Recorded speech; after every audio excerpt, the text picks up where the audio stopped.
Okay, at this stage, if it was me, I would just heat treat it so I can thin this out. But for the video, I'm going to do it the hard way.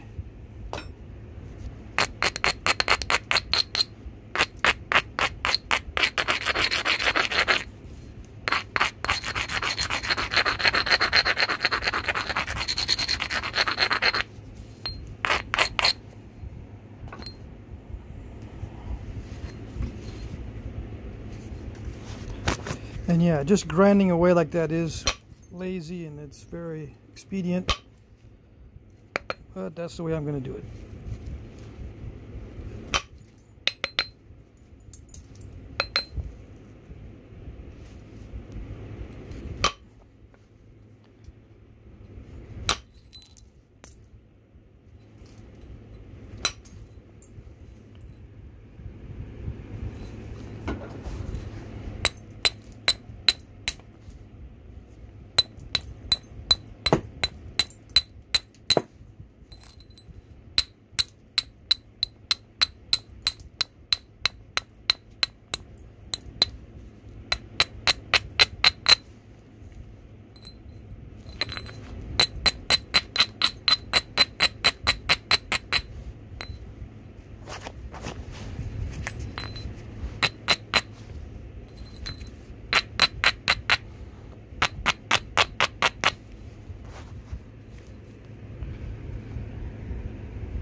Okay, all throughout that last video, or that last segment, I fought with it. And I was hitting it like I wanted to break it. I'm just on the very edge of snapping the whole thing because I need to clear off, not just peel these flakes off, but blast them off with more power so I can get through this concrete. Now it doesn't seem to be as bad on this side, but it's all tough stone at this point. I already skinned off all the nice stuff. It's all down there. This is the interior, and it's the middle of the interior, so this is all concrete, basically, of various consistencies. Some of it is really bad concrete, and some of it is very spotty, and some of it is just on the verge of being extremely hard.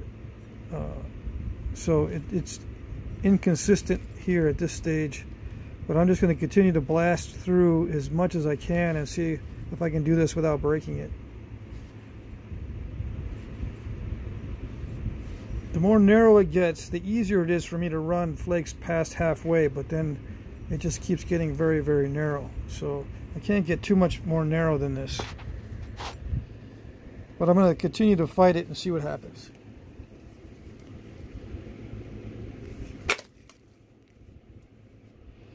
And I'm hitting these step fractures from all sorts of angles, and I'm attacking the step fractures directly by striking them, trying to whittle them down just by hitting on the sides of the step fractures themselves.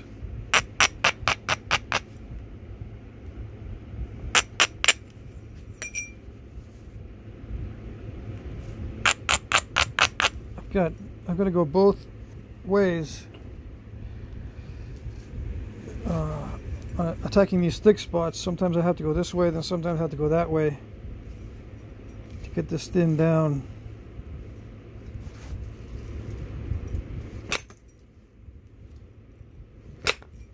So it's pretty much chaos at this point.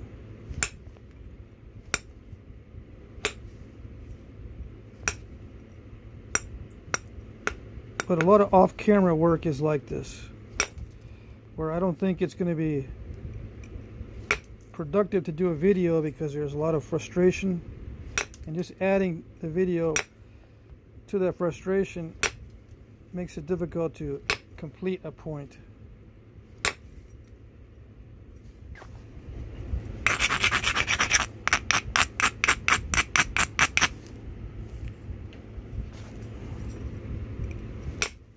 But I think I've said that many, many times, so you guys know that already.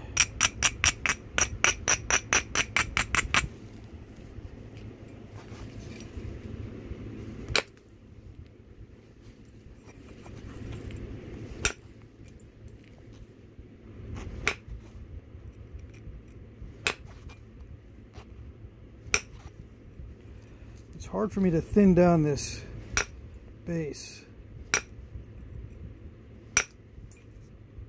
because I don't want to snap the tip off. A lot of these are prone to snapping. A lot of these rocks that I have. So I'll have to get most of this with pressure and also from the sides instead of hitting the base.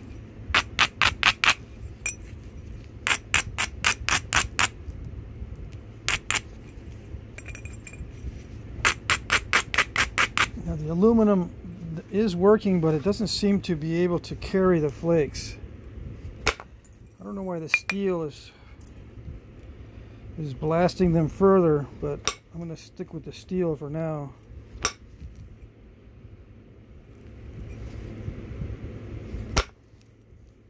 That's exactly what I don't want to happen. See, I start attacking those step fractures head on, and sometimes it works, sometimes it doesn't. When it works really well. When it doesn't, it really fails.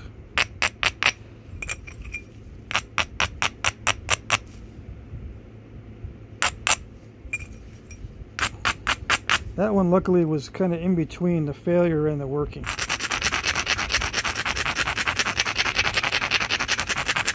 but it leaves a bunch of cracks and a bunch of chaos when it's only partially working.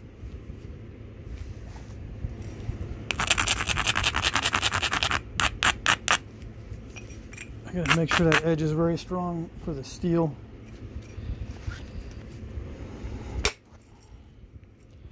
Or I can't get the flakes to travel like that. If I strengthen it that much with aluminum, it just eats up the aluminum for lunch. This is, thank you sir, may I have another?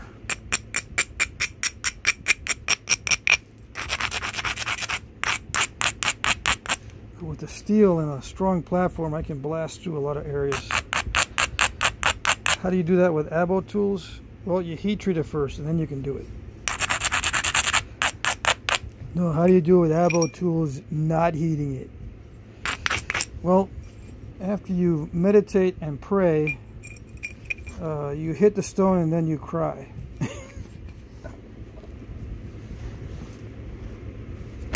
Because the antler is not going to do it.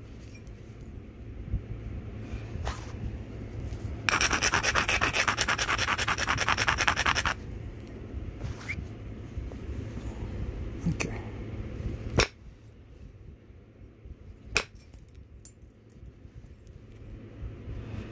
You're going to get bifaces like the artifacts that I have that have stacks and all kinds of stuff in the middle.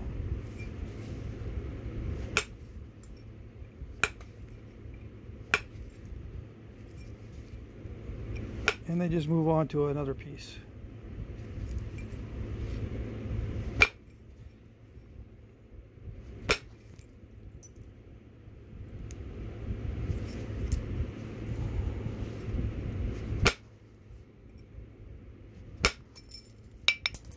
See, that's what I wanted. I can only seem to get that with steel right now and a very, very strong platform.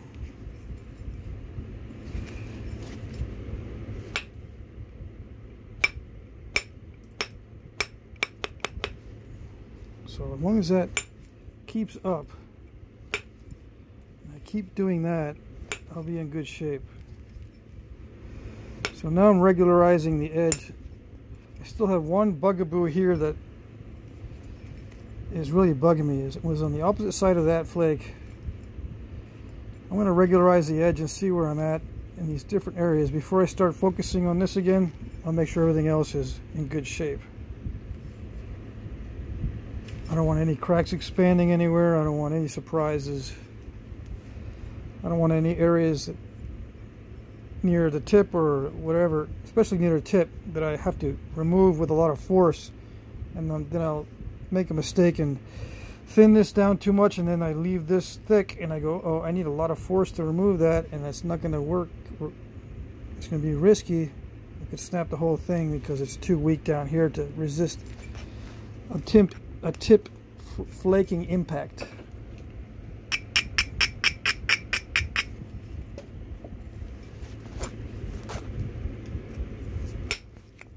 See, like that? It seems like an insignificant flake, but it could snap the whole tip off. Or, you know, it could snap somewhere else. Even a little flake like that can cause things to snap.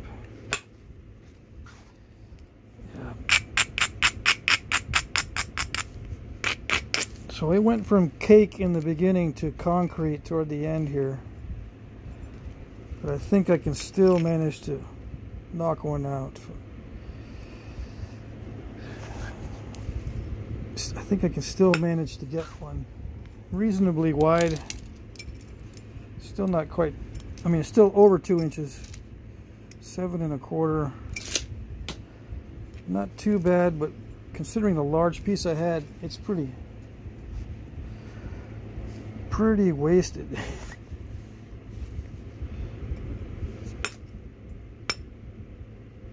Although I can use, there's a bunch of flakes down here. I can use a bunch of that stuff for other projects, other arrowheads, yada yada. Don't worry.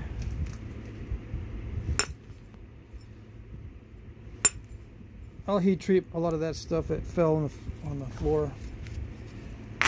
It'll be much better than this.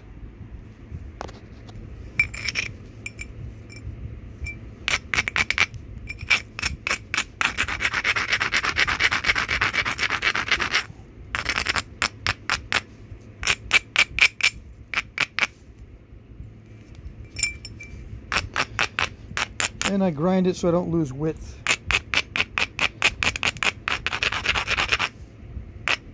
Taking a shortcut, still trying to take shortcuts, but grinding so I don't lose width seems to be working okay.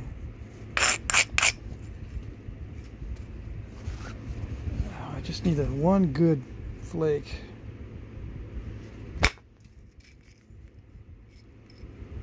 Alright. Almost felt like that one overshot because there was a lot of flakes. Alright, so that was the last of the big problem areas. So yeah, I could stop right here. I feel like stopping and taking a break and finishing this out tomorrow, because now it's a whole different mindset. I don't need to deliver that much power on any other area. So I got to bring it way down. I got to bring the intensity way down. It doesn't need as much grinding. It doesn't need as much aggressiveness.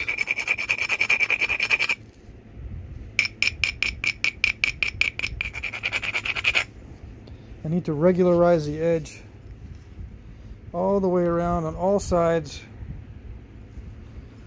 Base to get rid of all these little bugaboo areas, the big fat lumpy things. I can do that with pressure and then see where I'm at. I got 12 minutes only into this video. I don't know. Why do you guys don't watch the endings of these? You just watch the beginnings. So I would store this as a biface in process. Come back with some better mindset, because I still feel like I want to be fighting with this, but in actuality I'm already done with kicking its butt, so to speak. I don't need to hit nearly as hard. I don't need to attack nearly as fiercely.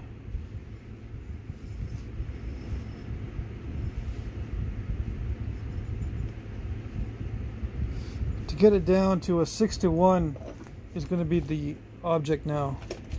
So what is it now? Alright, the thickest happens to be the widest part. So here we go. Do it in millimeters. 50, 53, 54, something like that. 53.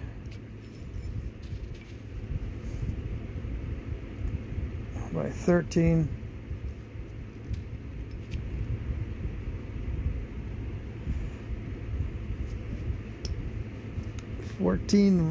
Yeah, 14 probably.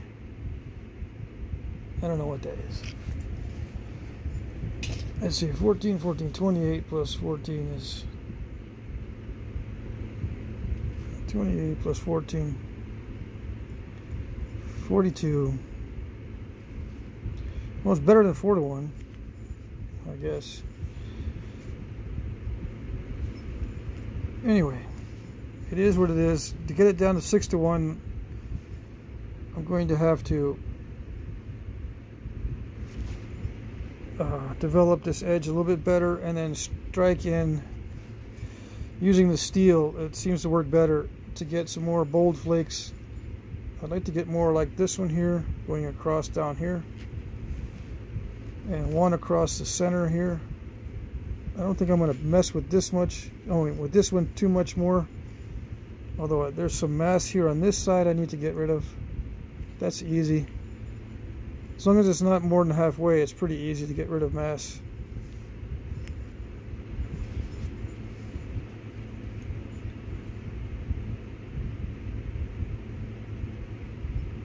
So it's, what is it, between 3 to 1 and 4 to 1 right now, as far as width to thickness ratio.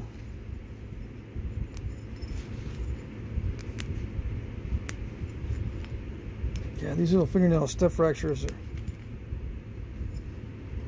they're not even budging. The ones that are usually easy to pick off, not budging. Okay, so it's still pretty solid. I mean, it's still,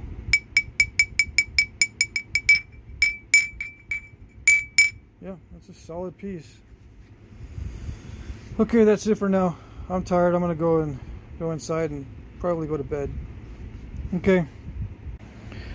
Just in case you're curious, this piece was from the last video. I think you can recognize it by that little glitch there, but I had another glitch up here where I had a step fracture, but I just called it good. Well, I made it more narrow and attacked the step fracture and got rid of it. So just for you guys that are curious, and compared to this blade, you can see there's quite a difference in size. And I made a quarter tang not long ago. Also a big difference in size. I'll probably make a corner tang out of this big blade. I'll tack this on the end of the video. You know, I was looking at it and studying it. I can't just put it down and go inside. Not that fast anyway. And I was thinking, you know, it could be used as is. Just sharpen it. Dull it down here a little bit so you can hold on to it. And just sharpen this up here and it's good. I mean, I could butcher an animal all day long with this. Just like this. And there are pieces like this in the archaeological record. You know, they may be more leaf shaped, or, you know, willow leaf shaped, constricted down here. But I would leave it wide. It feels good like that, and just use it as a knife as is, without having to do the fancy work of something like this with the notches and the thinning. Just leave it thick. I think that would be fine as is, with a little more sharpening and a little bit of dressing on the edge, just to dress it up so it'd be nice and even. But yeah, okay, that's it.